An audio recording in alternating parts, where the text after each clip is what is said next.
হতে পারে নাই। আপনারা বলেছেন কুষ্টিয়াতে, আপনাদের মনে আছে 2018 সালে আমার উপরে হামলা হয়েছিল, কিন্তু গুলি করে নাই, হাতির উপরে গুলি করেছে। এই যে পার্থক্য। আমি সেদিন তাদেরকে বলেছিলাম ভারতীয় কুকুর, এই ভারতীয় কুকুরদের আমাদের চিহ্নিত করে তাদেরকে নির্মূল করতে হবে। বাংলাদেশে ফ্যাসিবাদের কোন আইকন থাকতে পারবে না। শিশু হত্যার বয়ান হচ্ছে আইকনের কাজ করা যাবে না। তার মানে তারা ফ্যাসিবাদের রুট বজায় রাখতে চায়। ফ্যাসিবাদের রুট নিক্ষেপ করতে হবে বঙ্গোপসাগরে। ফ্যাসিবাদের কোন আইকন আমরা মানি না। আমরা বাংলাদেশের স্বাধীনতায় বিশ্বাস করি। বাংলাদেশে কোন বিভাজন আমরা চাই না। বাংলাদেশের দেশের সকল বিভাজনের ঊর্ধ্বে উঠে আমাদের জনগণকে ইস্পাত কঠিনকে সমস্ত দেশীয় এবং বিদেশি সম্প্রসারণবাদকে মোকাবেলা করতে হবে। যেরকম মোকাবেলা আমাদের তরুণেরা 36শে জুলাই তারা করে দেখিয়েছিল যে তারা পারে। তারা বুক পেতে দিয়েছিল, আবু সাঈদের মতো মুগ্ধরা, ওয়াসিমরা বুক পেতে দিয়েছিল।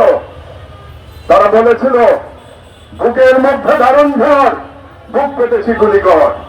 আমিও বলতে চাই, এখানে যদি ফ্যাসিবাদের কোন দালাল, ভারতীয় রেলের কোন শুটার উপস্থিত থাকেন, আমি বলতে চাই আমি দাঁড়িয়ে আছি উন্নত শিরে, পারলে গুলি কর। আমি দাঁড়িয়ে আছি।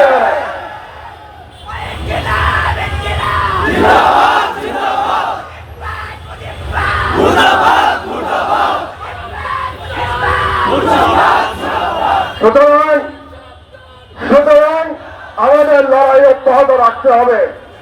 এক হাতিকে গুলি করে আমাদের এই যুদ্ধ থামিয়ে দেওয়া যাবে না।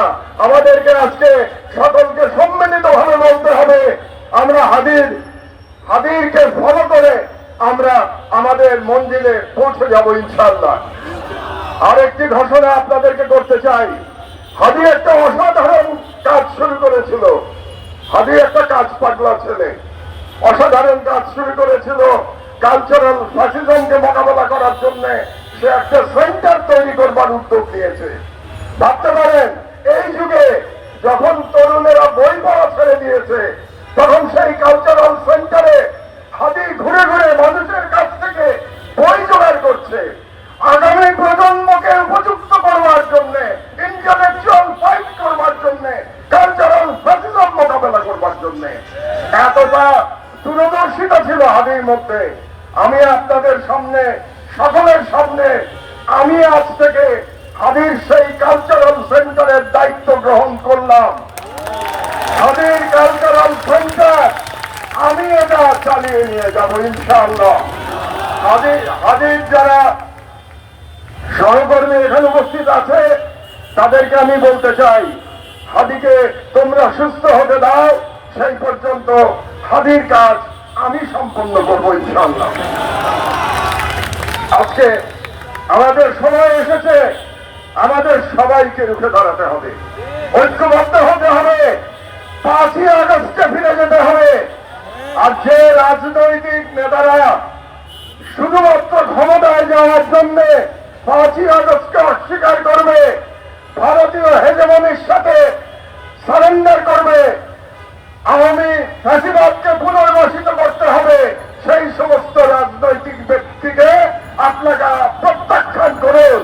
আজকে আমাদের সকলকে বলতে হবে, যে কোনো রাজনৈতিক ব্যক্তি যে সুশীলতা করবে, সুশীলের আচরণ করবে, সুশীলের আচরণের মধ্য দিয়ে বাংলাদেশে আবার ফ্যাসিবাদ কায়েম করতে চাইবে, সেই রাজনীতি চিন্তাকে আমরা বাংলাদেশের সাধারণ জনগণ আমরা প্রত্যাখ্যান করি।